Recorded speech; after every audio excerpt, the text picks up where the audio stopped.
목사 안수 받기 전날에 우리가 사도행전 20장의 말씀을 나눴죠.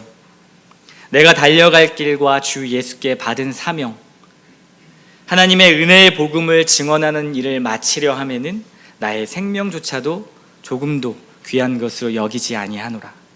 이 말씀이 제 가슴을 후벼 팠습니다. 그런데 그 다음날 목사 안수 받는 예배 때도 똑같은 말씀이 나오더라고요.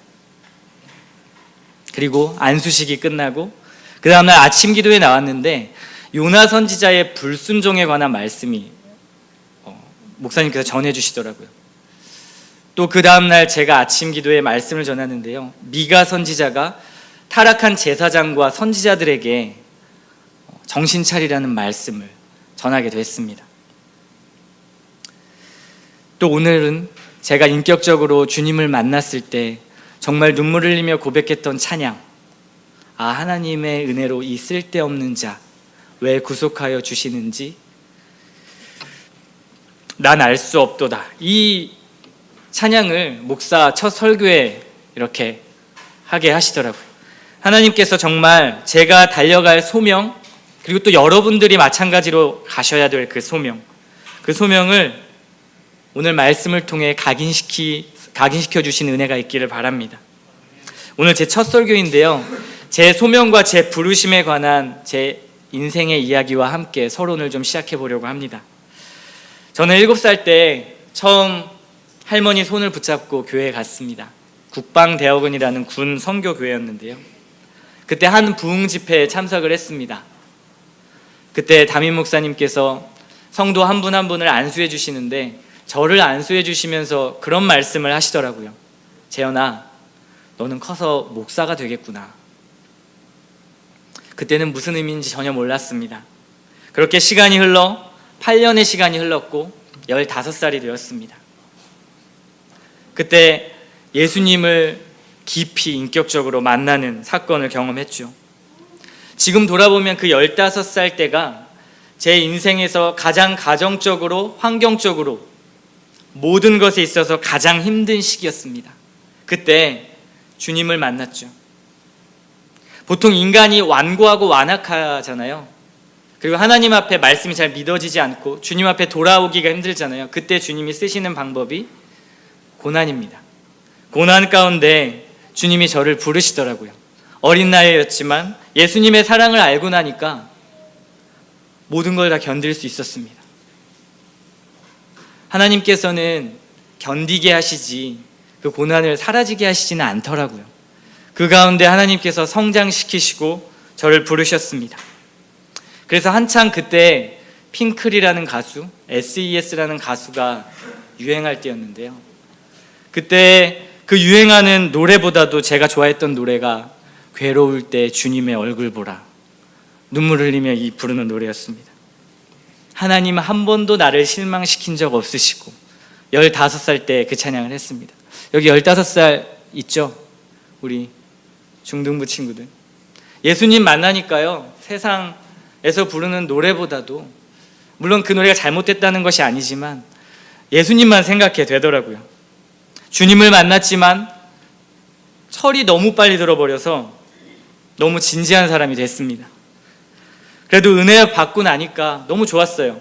하나님 이름만 부르면 그냥 눈물이 주룩주룩 흐르고, 사도신경 하면 눈물이 나고 주기도문 하면 눈물이 흘렀습니다. 여러분, 그 감정을 혹시 느껴보신 적 있으십니까? 주님을 만나니까 그런 일들이 일어나더라고요. 그때 저희 교회 담임 목사님께서 그걸 놓치지 않으시고, 재현아, 너는 커서 주의 종이 될 사명이다. 빨리 돌이키는 게 복이야. 이렇게 말씀하시더라고요. 두 번째 저의 소명이 선포였습니다. 근데 그때 저는 축구 특기생으로 운동을 하던 때였습니다. 초등학교 4학년부터 고등학교 때까지 6년 이상을 축구선수로 운동을 했었고요. 그리고 그런 꿈을 가지고 주님을 믿고 의지했었습니다. 그때 한참 고등학교 올라가기 전에 막 물이 올라와서 여러 고등학교 학교에서 감독들이 스카우트 제의도 했었고요. 그때 목사님께서 재현아, 넌 목사 될 거야, 이렇게 말씀하시니까요, 은혜는 받았는데 인정이 안 되더라고요. 그래서 하나님 앞에 더 열심히 기도했습니다. 하나님, 저는 목사는 아닌 것 같고요. 축구 선수에서 돈 많이 벌어가지고 주님 교회 많이 지을게요. 그리고 나중에 훌륭한 장로 돼서 주님 섬길게요. 이런 기도를 했던 적이 있습니다. 참고로 제게 목사가 되라고 하셨던 그 담임 목사님은 여자 목사님이셨는데요. 굉장히 영빨이 세신 분이었습니다. 기도하면 제 마음을 다 아시더라고요. 청년들이 그래서 그 목사님께 기도받는 걸 되게 싫어했습니다. 자기 마음들 다 들키니까요. 기도하면 어찌 그렇게 제 마음을 잘 읽으시는지. 하나님은 그런 은사를 주셨는데 저를 놓고 기도하실 때마다 그런 말씀으로 피드백을 하셨어요. 재현아, 너는 진짜 쓸데없는 고민이 너무 많아. 그러시더라고요. 저는 그때는 그 말이 무슨 말인지 이해 못했습니다. 결국에는 그 말씀대로 17살의 나이에 다리 부상 때문에 축구를 그만두게 되었습니다. 그때 그만두면서 했던 생각이요. 아, 진짜 내가 주의 종이 되어야 하는가 보구나. 그런 생각이 들었습니다. 그때부터 그래, 그럼 기왕 될 거 열심히 해야지 하면서 공부부터 열심히 하기 시작했습니다. 공부하자마자 축구 그만두고 나서 반에서 바로 1등을 했습니다. 그만큼 열심히 있었습니다.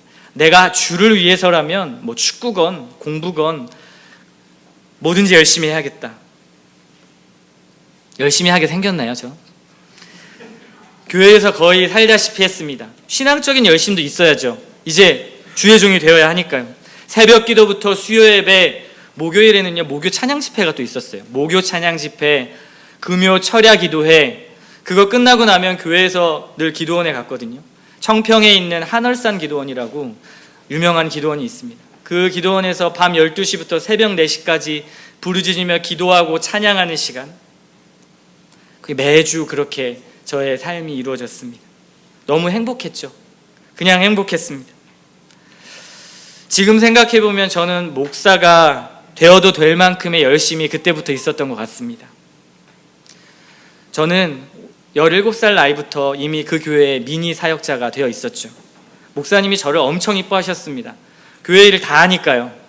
뭐 알아서 사역자, 그때는 전도사가 없었거든요. 그 교회에. 조그마한 개척교회다 보니까 그냥 늘 교회에 와서 청소하고, 그리고 목사님 돌봐드리고, 그리고 교회 와서 그냥 혼자 성경 읽고 찬양하는 그 모습, 목사님이 얼마나 이뻐 보였겠어요.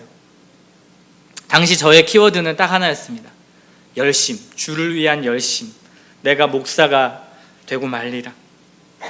그래서일까요? 그때는 작정기도도 엄청 많이 했습니다. 혹시 뭐 여기 이 중에서 작정기도 해보신 분 많이 있으리라 생각이 드는데요. 90년대 한창 유행했던 간증들이 있잖아요. 기도의 씨앗을 많이 심으면 그만큼 많이 복받는다. 그런 넘쳐나는 간증을 전 많이 들었고 책도 많이 읽었습니다. 그래서 제 마음에는 하나님께 많이 투자하면 하나님이 분명 나에게 많은 복을 주실 거야 라는 그 마음이 늘 제 가슴 속에 있었습니다. 그래서 고등학생 때부터 어떤 기도를 했냐면요, 제가 결혼하고 나서 제가 낳을 자녀의 기도를 그때부터 시작했습니다. 지금 은율이 기도를 제가 그때부터 했죠. 심으면 복 준다 하니까요. 또 기도원에서 부흥사 목사님들이 그런 말씀 많이 하셨습니다. 하나님께 무엇이든 드리면 넘치게 되갚아 주는데 드릴 거 없으면 교회 가서 강대상이라도 좀 닦아라. 그러면 하나님 복 준다. 이런 말씀도 하셨습니다. 근데 강대상은 못 닦겠더라고요. 그래서 하나님 앞에 저도 결심을 하나 했습니다. 복 받고 싶어서 1,000번제를 드리기로 결심했죠. 열심파 집사님과 권사님들이 자주 하셨던 겁니다.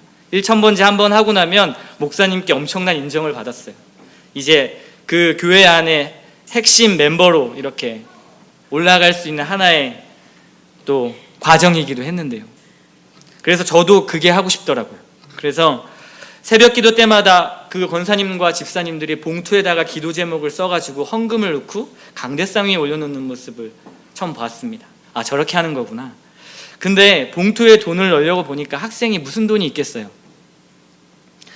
보통 그래도 권사님, 집사님들은 보니까 이렇게 봉투에 비치는 걸 보니까 5,000원은 내시더라고요. 근데 저는 1,000원도 드리기가 어려웠습니다. 그래서 결심을 했죠. 그래, 그럼 안 먹고 하루에 1,000원씩이라도 하나님 앞에 드리자. 그래서 1,000원을 봉투에 넣고 강대상에 올리기는 창피했어요. 그래서 밤마다 제가 봉투를 하나 만들어서 1,000원씩 1,000원씩 넣으면서 매일 기도를 드렸습니다. 그래서 좀 돈이 모이면 이렇게 좀 두툼하면 좀 드릴 때 좀 당당하잖아요. 근데 500일 정도 되니까 깨지더라고요. 돈도 없고 의지도 부족하고 그런 제 모습을 발견했습니다. 그러면서 제가 기도했던 것은 하나님, 이 1,000번째 제 노력을 좀 받으시고 제가 꼭 주님 앞에 그 멋진 부흥 강사 목사님들처럼 좀 크게 쓰임받게 해주세요. 그리고 우리 가정이 좀 주님을 잘 믿는 믿음의 좀 가정이 되게 해주세요. 제가 나중에 주의 교회를 좀 많이 지을 수 있도록 도와주세요. 이런 기도를 드렸습니다. 그렇게 저는 정말 열심 있고 성취감 있는 신앙생활을 하기 위해서 몸부림쳤습니다. 학교 가면 인정받기 위해서요, 기독교를 비방하는 친구들 앞에서 성경을 읽고 전도를 했습니다. 쉬는 시간마다 성경을 읽으면 친구들이 와서 야, 뭐하냐, 이어폰으로 찬양을 듣고 있으면 뺏어서 놀리기도 하고 그랬죠. 오죽하면 고3 담임 선생님께서 제 생활 기록부에 앞으로의 진로에 목사 될 거라고 이렇게 써놓으셨더라고요. 제가 목사 된다는 이야기 한 적도 없거든요. 굉장히 통찰력이 있으신 분이었던 것 같아요. 그렇게 19살이 되었습니다. 이제 신학교에 들어가야 되니까 작정 기도를 또 해야죠. 40일 작정 새벽 기도를 시작했습니다. 한 20일쯤 기도했을 때 하나님께서 응답인지는 모르겠지만 목사님의 설교를 통해서 저의 생각과 인생을 완전히 바꿔버렸습니다. 그렇게 열심히고 목사가 되기 위해서 하나님 앞에 투자했던 제가 그 한 설교를 통해서 저의 생각을 완전히 바꿔버렸습니다. 나는 도저히 목사 될 수 있는 사람의 자격이 없다, 이런 생각을 하게 하시더라고요. 좋은 뜻에서가 아니라 나쁜 뜻에서요. 목사님 설교가 너무 성도들을 책망하고 불평하는 듯한 느낌이 들었습니다. 나중에 나도 목사 되면 저렇게 성도들을 까고 하나님 말씀 같지 않은 저런 말을 하면서 살아야 되나? 라는 생각이 드는 거죠. 굉장히 회의감이 몰려왔습니다. 그래서 난 목사 되면 안 되겠구나 라는 생각으로 그렇게 작정기도 20일 만에 깨져버렸습니다. 그리고 그때부터 저의 신앙의 방황은 시작되었습니다. 신앙이 이런 건가? 군대 다녀올 때까지요, 3, 4년의 시간을 그렇게 깊은 신앙의 회의에 빠졌습니다. 그때마다 목사님은 재훈아 왜 그러니, 그렇게 열심히 하던 네가 하나님은 어차피 너 주의 종 되게 할 거니까 매맞지 말고 빨리 돌아와라. 그 소리가 얼마나 듣기 싫던지요. 제가 이렇게 온유하게 생겼지만 굉장히 완고한 마음이 있습니다. 그 설교를 하실 때마다 목사님을 찾아가서 목사님, 제발 성도들 앞에서 그런 말씀 하지 마십시오. 목사님 때문에 도저히 제가 다른 꿈을 가질 수가 없습니다. 언젠간 목사 되겠지라는 생각 때문에 공부가 안 되는 거예요. 다른 꿈을 가지려고 해도 어차피 나 목사 되는 거 아니야? 이런 생각 때문에 아무것도 집중을 할 수가 없었습니다.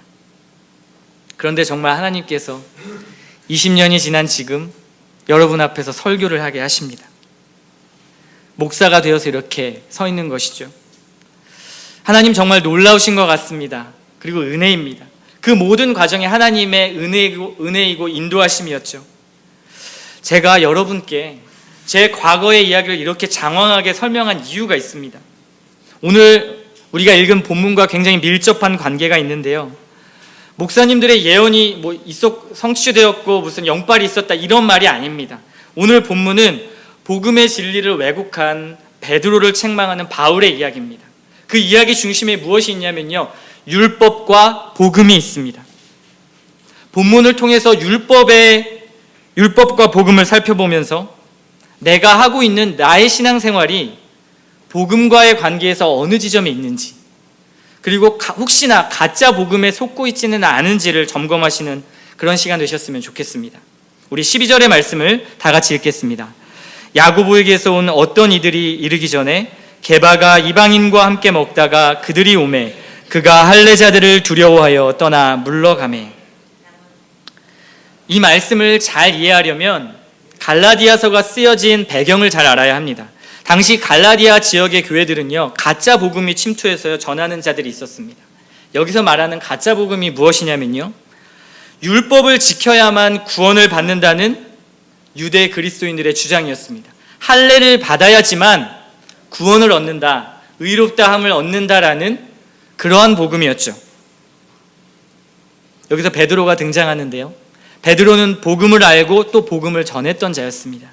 심지어 사도행전 10장에 보면은 하나님께서 환상을 보여주심으로 말미암아 이방인이었던 고넬료가 성령을 받고 구원을 얻는 놀라운 사건을 경험했던 사람이 바로 베드로였죠.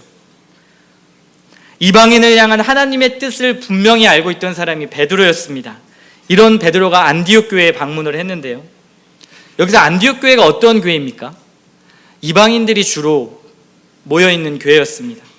그 교회에서 유대 신자와 얼마 몇 되지 않은 유대 신자와 이방인들이 함께 식사하고 교제하고 성찬을 하는 것은 굉장히 자연스러운 일이었죠. 그런데 베드로가요, 오늘 말씀 보니까 야고보에서 온 어떤 이들, 유대 그리스도 신자들이 오니까 평소처럼 식사를 하고 있다가 그 자리를 슬쩍 피해서 떠나가 버리는 것이었습니다. 그 여파로요, 안디옥 교회 목사님이었던 바나바도, 그리고 다른 유대인 신자들도 그 위선과 외식에 유혹되었다라고 성경 기록합니다. 함께 식사하던 그 이방인 신자들 있잖아요, 그 사람들이 얼마나 많은 상처와 충격을 받았을까요? 평소에는 이방인에게도 전해진 복음을 전하는 그 베드로가 그 완력 있고 힘 있는 유대 그리스도 신자들이 예루살렘에서 오니까 그 자리를 피했던 것이죠. 그들을 외면했던 것입니다. 그렇다면 우리는 여기서 질문할 것이 한 가지 있습니다. 베드로가 왜 그 자리를 떠났을까? 그리고 왜 그것이 중요한 일이었는가 하는 것입니다. 오늘 말씀 12절 하반부를 보니까요, 베드로가 할례자들을 두려워했다고 이야기합니다. 여전히 유대교라는 배경 가운데 율법을 우선순위로 두는 그 압력 집단을 베드로는 맞설 용기가 없었던 것이죠. 복음보다는 사람을 두려워했습니다. 그는 복음을 믿기는 했지만 실천하는 데는 실패했습니다. 바울은 이런 베드로를요, 공개적으로 모든 사람 앞에서 책망을 합니다. 만약 우리 교회 같은 경우라면 여기 앞에다 세워놓고 공개적으로 책망하는 거죠. 왜 공개적으로 책망했을까요? 개인적으로 이야기할 수도 있었을 것입니다. 상처받을 수도 있잖아요. 베드로의 행동이 너무나 컸기 때문에 그렇습니다. 베드로의 그 작은 행동이 그 안디옥 교회에 있는 모든 신자들의 교리와 복음을 흐트러뜨렸기 때문에 그렇습니다. 혼란을 주었던 것이죠. 이방인 신자나 유대인 신자나 하나님의 백성임이 맞는 것인데, 동등한데 다르게 베드로는 행동하고 있습니다. 다르게 대하고 있는 것입니다. 바울은 복음의 진리를 희석하고 교회를 혼란하게 하는 이 사태를 공개적으로 잡아야만 했습니다. 교회를 세워나가야 하니까요. 그래서 어쩌면 자신보다 훨씬 더 권위 있고, 그리고 예루살렘의 수장이었던 기둥이었던 그 사도 베드로를 공적으로 강하게 책망하는 것입니다. 14절의 말씀입니다. 그러므로 나는 그들이 복음의 진리를 따라 바르게 행하지 아니함을 보고. 베드로의 외식이 복음을 해치는 궁극적인 이유가 무엇일까요? 그리스도의 십자가의 사건이 있었음에도 불구하고 여전히 유대인과 이방인 사이에 종교적이고 사회적인 분리를 만들어냈기 때문에 그렇습니다. 이것이 베드로의 행동으로 너무나 지지되는 행동이 되었던 것이죠. 그 행동은 이방인으로 하여금 너희도 유대인처럼 되어야 구원받는다라는 것을 암시적으로 드러내는 행동이었습니다. 새로운 인종과 종교의 차별, 이 장벽을 만들어낸 것이죠. 바울은 베드로의 이런 행동에 대해서요, 베드로에게 책망하는 것뿐만 아니라 온 교회가 들을 수 있도록 갈라디아 교인들 모두를 두고 분명하게 선포하는 것입니다. 제가 아까도 말씀드렸듯이 갈라디아 교회는 가짜 복음이 판을 치고 있었습니다. 율법과 할례로 말미암아 구원받을 수 있다라는 그 가짜 복음이요, 그 가짜 복음을 전하는 거짓 형제들의 행동을 지지하는 것처럼 보이는 이 베드로의 행동을 바로 잡아야만 갈라디아에 있는 교회들이 바로 설 수 있기 때문에 그렇습니다. 그러면 바울이 무엇을 가지고 책망할까요? 그리고 바울이 어떠한 것을 중요하게 생각할까요? 바울이 말하는 복음의 진리가 15절부터 16절까지 있습니다. 우리는 본래 유대인이요 이방 죄인이 아니로되 사람이 의롭게 되는 것은 율법의 행위로 말미암음이 아니요 오직 예수 그리스도를 믿음으로 말미암는 줄 알므로 우리도 그리스도 예수를 믿나니 이는 우리가 율법의 행위로서가 아니고 그리스도를 믿음으로써 의롭다함을 얻으려 함이라. 율법의 행위로서는 의롭다함을 얻을 육체가 없느니라. 바울은요 16절에 3번이나 강조해서 반복해 말합니다. 예수 그리스도를 믿음으로. 사람이 의로워진다는 의미가 어떤 의미일까요? 한번 고민해 보신 적 있으십니까? 의로워진다. 바르고 옳다는 것입니다. 완전히 바르게 행한다라는 뜻이죠. 사람의 행동이 완전히 올바르고 의로울 수 있습니까? 특히 하나님께서 주신 그 율법을 완전히 다 지켜내서 의로워질 수 있는 사람이 있을까요? 그런데 보십시오. 성경은요, 하나님 앞에 의롭지 못한 사람, 그 사람들은 하나님 나라에 들어갈 수 없다고 말합니다. 쉽게 이야기하면 천국에 들어갈 수 없다고 이야기하죠. 하나님의 자녀가 될 수 없다고 이야기합니다. 자, 여러분 완전하게 의롭게 행하실 수 없으시죠? 이제 여러분은 어떻게 하시겠습니까? 우리에게 남은 것은요, 그저 의롭지 못하기 때문에 하나님께서 우리에게 벌하실 심판밖에 남지 않은 것입니다. 그것이 죄인된 우리의 상태입니다. 그런데요, 성경은 여기서 값없는 은혜를 이야기합니다. 나를 위해 십자가에서 대속하여 죽으시고 부활하신 다시 사신 예수 그리스도를 믿으면 그 믿음으로 말미암아 너희를 의롭다고 해주겠다, 의롭다고 칭하게 해주겠다라고 성경이 이야기하는 것입니다. 이것이 바로 칭의입니다.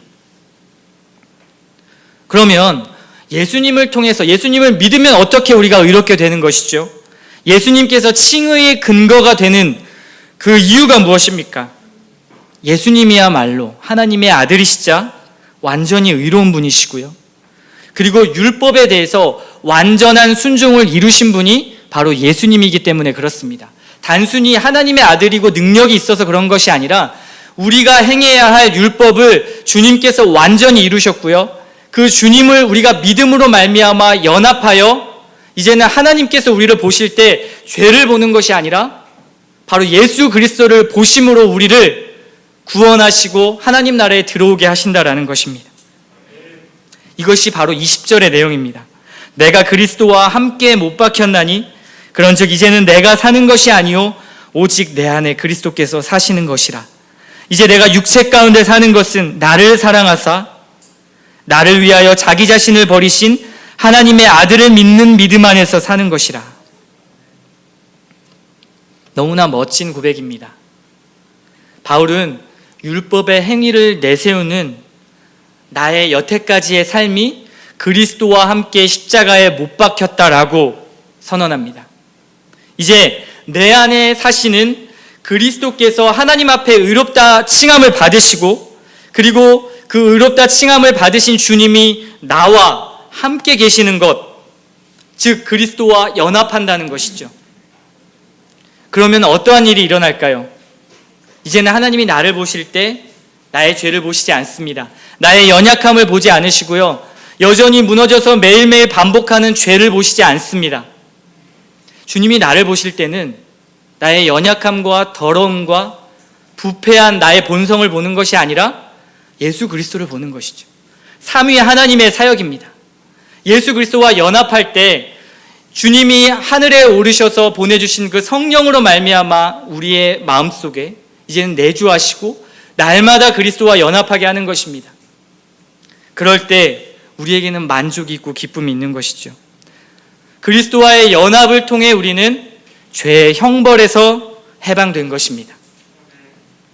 왜 그렇습니까? 그리스도가 우리를 대신하여 십자가에 못 박히시고 그 형벌을 대신 받으셨습니다.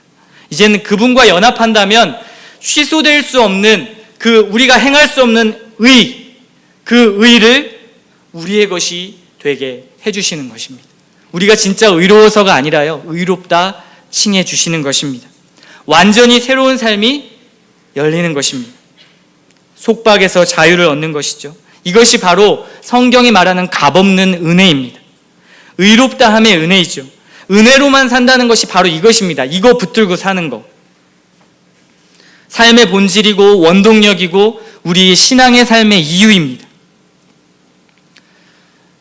여기까지 여러분이 말씀을 들으실 때 많은 생각들이 드셨을 겁니다.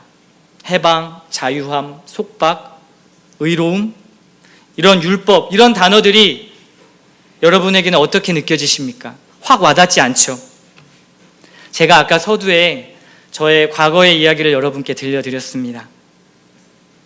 제 신앙생활 가운데 주를 향한 열심이 있었다고 말씀드렸죠. 종교적 활동은 많이 있었습니다. 물론 은혜 받고 한 것이었죠. 그런데 그 은혜를 채워가는, 그 은혜를 공급받는 그 근원을요, 저의 행함에 둔 것입니다. 그러니까요, 정작 복음은 있는데, 복음은 들었는데 자유함이 없습니다. 여러분, 이 고민 해보셨습니까? 복음이 우리를 자유케 한다고 하는데, 여러분 복음 다 믿으시잖아요. 예수 그리스도 믿으시잖아요. 근데 여러분의 삶에, 그리고 여러분들의 마음에 자유함이 있으십니까? 정말 속박이 없나요? 저는요, 해내면 해낼수록 갈급했습니다. 더 해야 될 것 같고, 더 하나님 앞에 뭔가 내가 드려야 할 것 같고, 진리가 너희를 자유케 하리라, 이 말씀이 제게 어떻게 적용되는지 잘 몰랐습니다. 회의감이 들었죠. 다시 말하면은 의롭다 해주시는데 그게 제 삶에 어떻게 연결되는지 늘 고민이 되는 것이었습니다. 믿음으로 구원받는 것은 알겠는데 복음의 능력이 어떻게 내 삶에 구체적으로 나타나는지, 어떻게 그 은혜를 날마다 누리며 사는 것인지 그걸 모르게 되었던 것이죠. 여러분, 진리로 말미암아 자유함이 있으십니까? 제겐 두 가지 측면의 고민이 있었습니다. 내적인 것과 외적인 것인데요. 내적으로는 여러분과 같이 여전히 주를 위해 살지만 기쁨이 없을 때가 있고요. 만족이 없는 것입니다. 이거를 도대체 어떻게 설명하고 어떻게 내가 이해해야 될까? 예배 가는 것이 의무가 되고요. 찬송과 기도가 진심 없는 외침이 되니까 너무 공허한 것입니다. 사람들이 볼 때는 재현이 신앙 좋지. 이제 목사의 길을 걷는구나. 아유. 그런데 제 마음은 이것이었습니다. 이렇게라도 하지 않으면 내 삶이 어떻게 될까? 이거는 지금 내가 열심을 덜 내서 그런 거 아닐까? 하나님이 나를 보실 때 나에게 은혜를 주시지 않는 것은, 나에게 진정한 자유함을 주시지 않는 건 나의 열심이 좀 부족해서가 아닐까? 그러니까 더 열심히 하게 되고, 더 작정 기도하게 되고, 더 하나님 앞에 막 열심을 내는 것이죠. 헌금 더 많이 드려야 될 것 같고. 믿음은 하나님의 선물이라고 받았는데요, 이거를 잘 유지하려면 끊임없이 더 순종하고 더 하나님 앞에 바리새인과 같이 그 율법을 지키는 일에 힘쓰는 모습으로 제 믿음을 증명하려고 했던 것입니다. 제게 힘든 일과 어려움이 닥치면요, 이제 어떤 생각이 드냐면요, 기도 안 하니까 하나님이 나 벌하시는구나. 불순종하니까 하나님께서 이런 나쁜 일을 내게 허락하시는구나. 더 열심히 해야겠다. 내일부터 다시 새벽 기도 시작해야지. 오늘부터 다시 하루에 말씀 3장 읽어야지. 다시 이렇게 돌아가는 거죠. 그때 그 기도, 그때 그 말씀이 제겐 너무나 의무적이었습니다. 물론 하나님께서 어떠한 사람을 돌이키실 때요, 고난을 허락하시기도 합니다. 완고하니까요.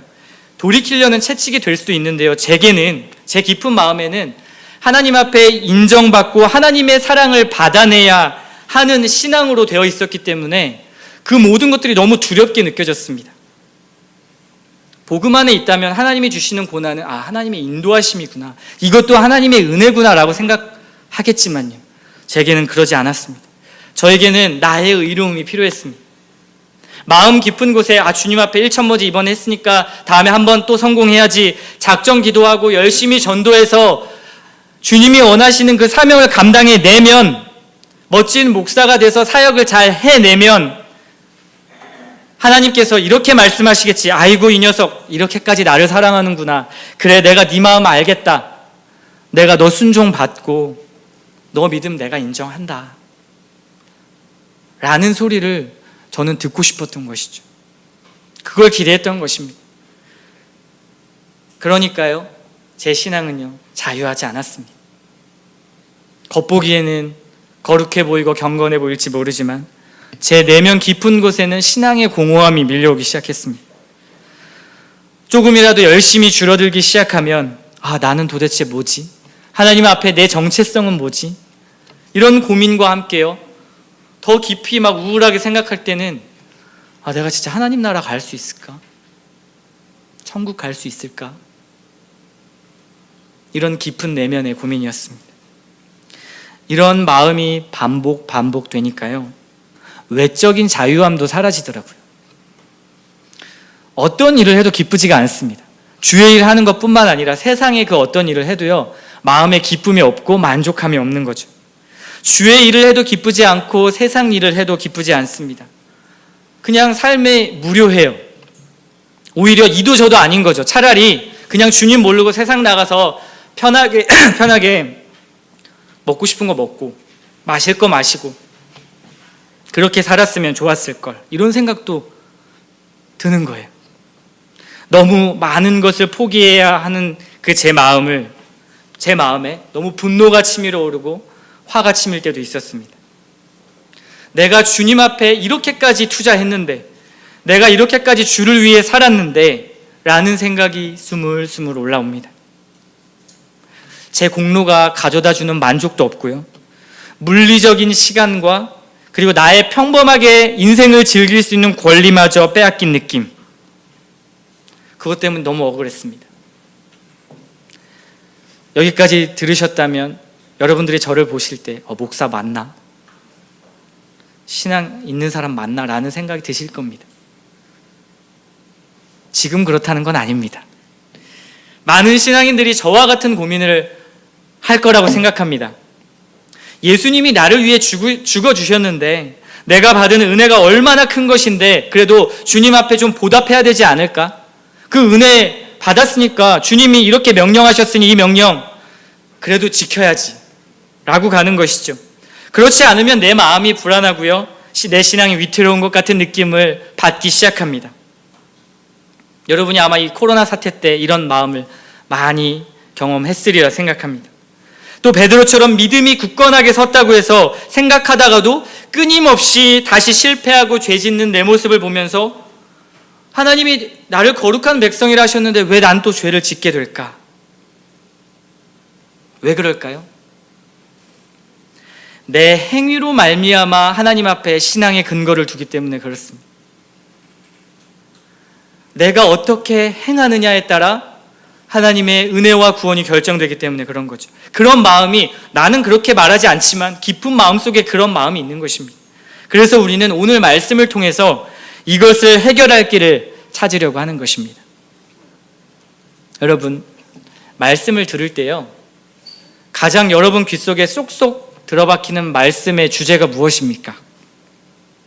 예수님께서 나를 위해 죽으시고 십자가에서 부활하신 그 메시지가 들릴 때 여러분 막 마음이 시원하고 그리고 뭔가 오늘 은혜 받았다라는 생각 드십니까? 아니면 다른 거, 이를테면 죄를 극복하거나 나의 도덕적인 문제를 교정해 주거나 신앙생활을 잘하는 법, 복음을 통해 얻는 혜택들을 말씀을 통해 설교될 때 여러분 마음이 시원하지는 않습니까?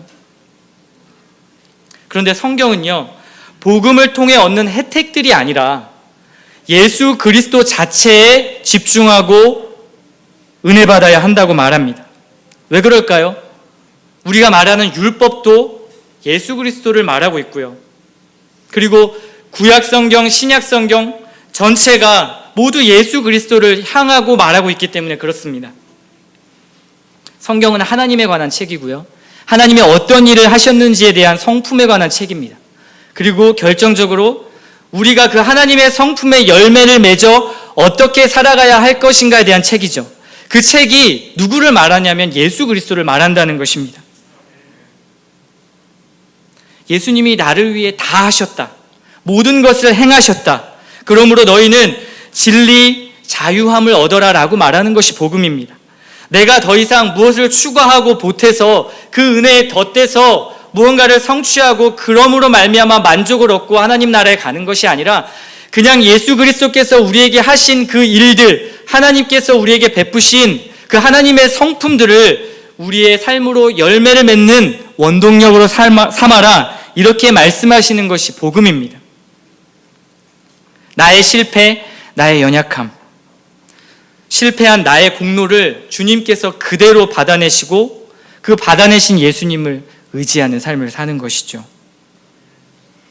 그래서요, 예수님만으로는 불충분하다는 논증, 철학, 시스템, 또 물질과 돈들, 그 모든 인정과 성취조차도요, 바울이 고백하는 것처럼 예수 그리스도와 함께 십자가에 못 박은 것입니다. 이제 아까 제가 말씀드린 저의 과거처럼 내 행위의 열심으로 복음을 누리는 거짓 복음이 아니라요, 나를 위해 모든 것을 이미 행하신 예수 그리스도를 믿음으로 구원과 구원 얻은 삶을 누리는 것입니다. 이것이 자유입니다. 그래서 마태복음 11장 25절과 26절에 이렇게 말씀합니다. 수고하고 무거운 짐진 자들아 다 내게로 오라. 내가 너희를 쉬게 하리라. 무엇을 더 하게 하리라가 아니라 쉬게 한다고 말씀하십니다. 나는 마음이 온유하고 겸손하니 나의 멍에를 메고 내게 배우라. 그리하면 너희 마음이 쉼을 얻으리니 이는 내 멍에는 쉽고 내 짐은 가벼움이라. 주님과 연합함으로 주님이 우리의 모든 것을 대신 지셨습니다. 이제는 주님의 품 안에서 우리가 쉼을 얻으면 되는 것이죠. 이사야 42장 3절에도 이렇게 말씀합니다. 상한 갈대를 꺾지 않고 꺼져가는 등불을 끄지 않는다. 오늘 찬양의 고백처럼요, 이 쓸데없는 나, 부족한 나를 위하여 주님께서 사랑하시고 구원하시기 위해서 자격 없는 자들을 위해서 예수님 스스로가 자신을 내어주셨습니다. 이것이 예수님의 행함이죠. 여러분의 죄를 위해 죽으셨고 율법에 대하여 완전히 순종하셨습니다. 그러므로 우리는 더 이상 집착적으로 우리의 행위를 통해 신앙의 근거를 두는 삶, 그리고 그것으로 불안해하는 삶을 가질 필요가 전혀 없는 것이죠. 아까 목사님이 표현하신 것처럼 당당한 죄책감을 얻을 수 있는 것입니다. 이것이 신앙의 근거, 즉 나의 구원, 신자의 삶의 원동력, 진짜 복음입니다. 오늘 말씀이 여러분에게 하고자 하는 말씀은 분명합니다. 바로 참된 자유가 예수 그리스도 복음에 있다라고 말하는 것입니다. 앞으로 여러분의 인생 가운데에서도요, 아마도 끊임없이 많은 삶의 고민과 그리고 선택하는 문제, 아픔이 찾아올 수 있습니다. 신앙적인 갈등, 또 저와 같은 고민, 삶의 현실적인 문제들이 여러분을 마주하고 있을 것입니다. 믿음이 더 연약해질 수도 있고요, 때로는 바닥을 쳐서 변화되지 않고 세상 사람들보다도 더 악한 나의 모습을 발견할 수도 있습니다.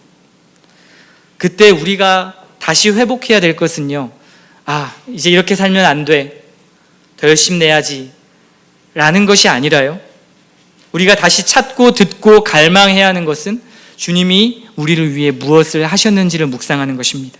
그것이 복음입니다. 복음 아니면 이 갈증의 문제를 해결할 수 없습니다. 내 행위는 잠시 나의 목을 축여줄 수 있을지는 모르지만 더 곁길로 가서요, 세상의 것이 우리의 만족과 자유를 조금은 줄 수 있을지 몰라도 영원하지 못합니다. 영원한 이 갈증의 문제는 바로 이 복음에서부터 해결되고 이 복음으로 말미암아 우리가 자유함을 얻을 수 있는 것이죠.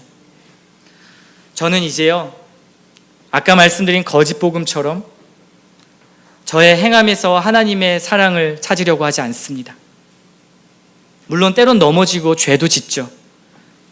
그러나 하나님의 사랑의 증거인 예수 그리스도를 묵상하면요, 다시 나의 정체성이 회복되고, 그리고 내가 어떻게 살아야 할지, 그리고 내가 무엇을 해야 할지도 의무감이 아니라 기쁨에서 다시 파생된다는 것입니다. 삼위 하나님의 성품, 그리고 예수 그리스도께서 행하신 일, 그리고 성령께서 내 안에 내주하심, 이 모든 것들이 바로 이 복음으로 말미암아 나의 인생과 그리고 나의 신앙의 삶의 원동력이 된다는 것입니다.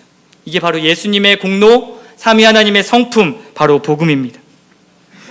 이것이 자유입니다.